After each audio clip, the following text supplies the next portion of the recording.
एक बार की बात है। एक किसान की पत्नी बहुत बीमार थी। अपनी पत्नी की बीमारी को ठीक करने के लिए किसान एक बाबा के पास गया। लेकिन बाबा ने उसकी पत्नी की बीमारी को ठीक करने के लिए एक ऐसा उपाय बताया जिसको करना मुश्किल ही नहीं, नामुमकिन था। किसान निराश होकर अपने घर लौटा और अपनी पत्नी के पास आकर खड़ा हो गया। तभी किसान की पत्नी बोली, ए जी, क्या कहा सुखी बाबा ने? क्या मेरे इस रोग का कोई इलाज संभव है? क्या उन्होंने मेरे ठीक होने का कोई उपाय बताया है कि नहीं? अरे भानुमती, सुखी बाबा ने एक उपाय बताया तो है, लेकिन उसको पूरा कर पाना लगभग असंभव है। दुनिया में ऐसा कोई व्यक्ति नहीं है जो उस उपाय को पूरा कर सके। आप ऐसी बातें क्यों कर रहे हैं? मैं अपनी बाकी की जिंदगी ऐसे पड़े पड़े नहीं बिता सकती। आप मुझे बताइए तो, आखिर सुखी बाबा ने आपको क्या उपाय बताया है? मैं तुम्हें सही समय आने पर सारी बात बता दूंगा, बस तुम सही वक्त का इंतजार करो। इतना कहकर श्यामलाल अपने खेतों की तरफ चल पड़ा। श्यामलाल के 4 बेटे थे जो पूरा दिन गांव में इधर उधर घूमकर अपना समय बिताते थे। उनमें से एक को भी अपनी बीमार माँ की कोई चिंता ना थी। उनका बस एक ही काम था, खा पीकर गांव में लोफरगिरी करना। जबकि श्यामलाल एक तरफ तो अपनी पत्नी की बीमारी से दुखी था और दूसरी तरफ अपने नालायक लोंडों से परेशान था। एक दिन उसने अपने 4 बेटों को बुलाया और उनसे कहा, मेरे बच्चों सुनो, मेरे पास तुम्हें देने के लिए कुछ भी नहीं है।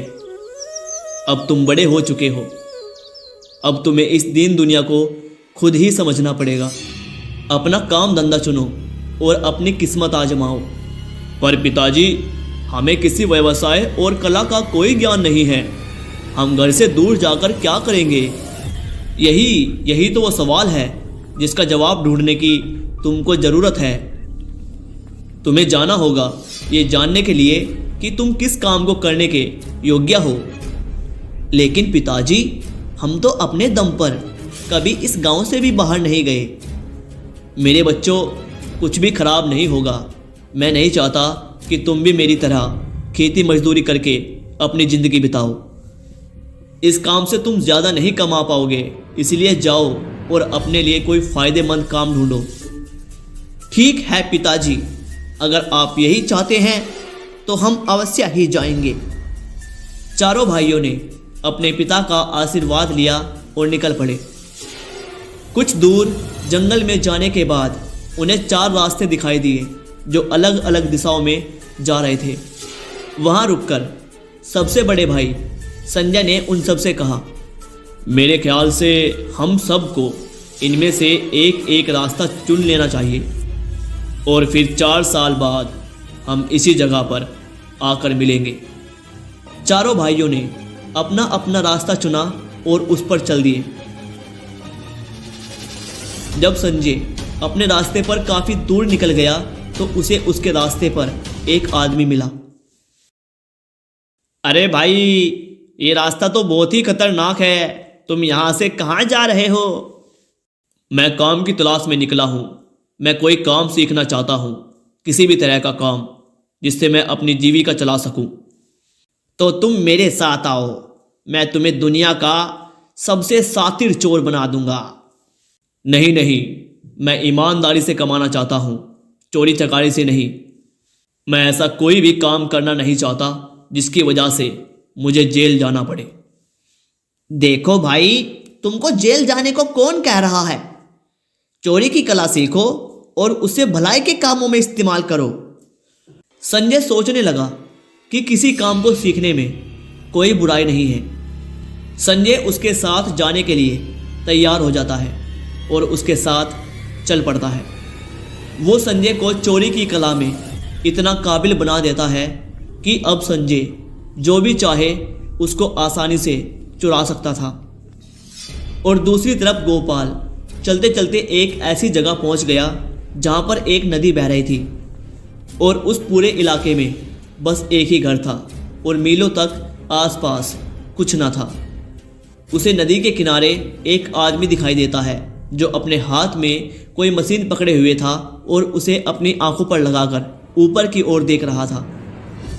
गोपाल ये समझ न सका कि उसके हाथ में ये अजीब सी दिखने वाली चीज क्या है, तो गोपाल उसके पास गया। अरे भाई, तुम क्या कर रहे हो और तुम्हारे हाथ में ये क्या है? इस मशीन से तुम वो चीज देख सकते हो जो बहुत दूर है, और ये जो चीज है इसे कहते हैं दूरबीन।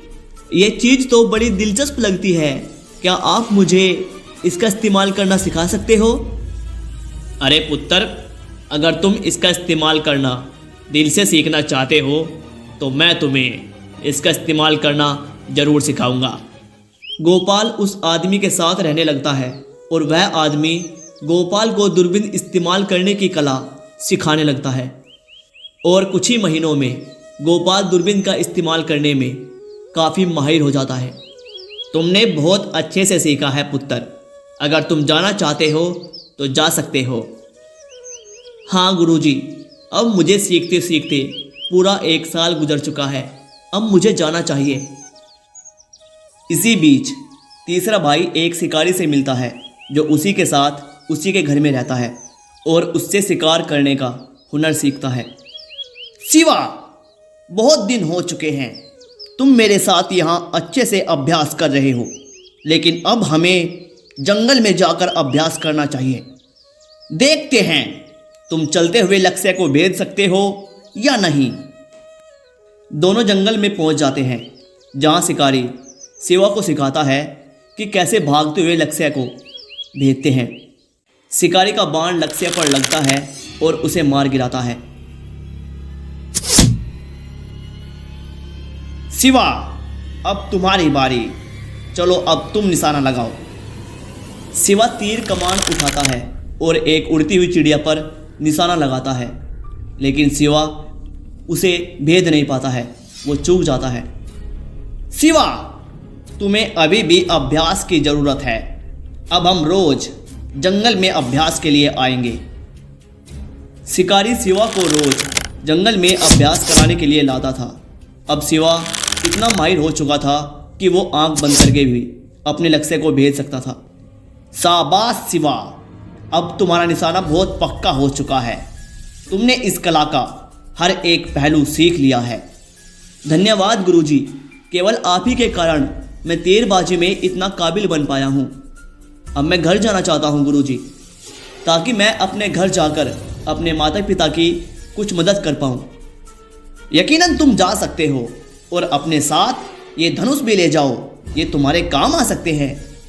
सबसे छोटा भाई वीर एक गांव में पहुंचता है जहां वो एक दर्जी से मिलता है। ए छोटू, कौन हो तुम और यहाँ क्या कर रहे हो? मेरा नाम वीर है और मैं यहाँ इसीलिए आया हूँ ताकि मैं कोई काम सीख सकूँ। क्या तुम दर्जी बनने के इच्छुक हो? मैं तुम्हें दर्जी का काम सिखा सकता हूँ। हाँ हाँ, बेशक, मैं ज़रूर सीखना चाहूँगा। वीर दर्जी के घर में रहने लगा और दर्जी अपने पूरे मन से उसे दर्जी का काम सिखाने लगा। दर्जी वीर को इस काम की बारीक से बारीक चीज़ सिखाता है, यहाँ तक कि सुई में धागा कैसे डाले ये तक भी सिखाता है। जैसे जैसे समय बीतता गया, वीर दर्जी का काम बहुत अच्छे से सीखता गया। दर्जी वीर की मेहनत और वफादारी से बहुत खुश था। जब वीर अपने घर जाने लगा तो दर्जी ने उसे सुई और धागा दिया और उससे कहा, मैं तुम्हारे काम से बहुत खुश हूँ, ये लो सुई और धागा, इसे रुई की तरह नरम और लोहे की तरह मजबूत रखना, फिर तुम कुछ भी कर सकते हो। जब तुम इससे कपड़ा सिलोगे तो उसके जोड़ कोई भी नहीं देख पाएगा। उधर भानुमति की तबीयत दिन प्रतिदिन बिगड़ती जा रही थी। अब तो लगता है मैं ऐसे ही पड़े पड़े दम तोड़ दूंगी। कम से कम अब तो मुझे बता दो, आखिर सुक्की बाबा ने ऐसा क्या उपाय बताया था जिसको करना असंभव है। श्याम सिंह ने भी अब अपनी पत्नी भानुमति को सुक्की बाबा की कई हुई बातें बतानी शुरू कर दी। प्रणाम बाबा, मैं पड़ोस के गांव महुल बनी से आया हूँ।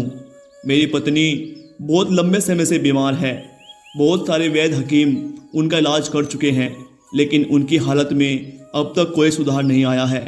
मेरी आखिरी उम्मीद सिर्फ आप ही हो बाबा। सुक्की बाबा के पास अद्भुत शक्तियाँ थी। श्याम सिंह के बताने से पहले ही सुक्की बाबा ने अपनी अद्भुत शक्तियों के द्वारा भानुमति की हालत का अंदाजा पहले ही लगा लिया था। देखो श्याम सिंह, इस दुनिया में हर समस्या का कोई ना कोई समाधान जरूर है। बस ज़रूरत है तो बस उस समाधान को खोजने की। बाबा, तो फिर जल्दी से मुझे उस समाधान के बारे में बताइए। तो फिर सुनो, माहौल बनी के जंगलों में एक बहुत दुर्लभ पक्षी एक रहस्यमय घोंसला बनाकर रहता है। उस घोंसले को कोई साधारण व्यक्ति अपनी आंखों से नहीं देख सकता। जब वह पक्षी अपने अंडों को सें रहा हो तो उस पक्षी को बिना पता चले उसके अंडों को घोंसले से बाहर निकालना होगा। उसके बाद अंडों के अंदर चूजों को बिना नुकसान पहुँचे सभी अंडों से थोड़ा थोड़ा तरल निकालना होगा और उस तरल को भानुमति को अपने शरीर पर लगाना होगा। लेकिन एक बात का ध्यान रखना, उन अंडों को बिल्कुल वैसे ही सील कर उस पक्षी के घोंसले में वापस रखना होगा। ये तो सच में असंभव है।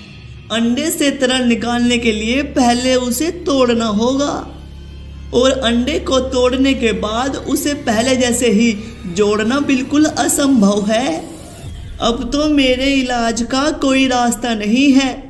अब तो मुझे यूं ही पड़े पड़े अपनी मृत्यु का इंतजार करना चाहिए।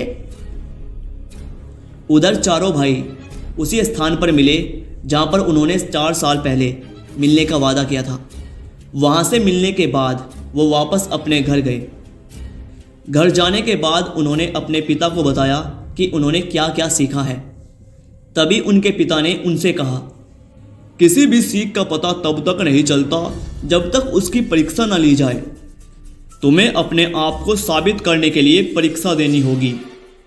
उसके बाद श्याम सिंह ने सारी बातें अपने बेटों को बताई और उस तरल को लाने को कहा। अगले दिन पांचों बाप बेटे तरल की तलाश में निकल पड़े। गोपाल, तुम अपनी दूरबीन से उस घोंसले को ढूंढने का प्रयास करो।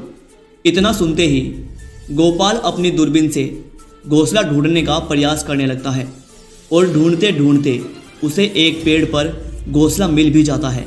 पिताजी, मुझे घोंसला मिल गया है और उसमें 5 अंडे हैं।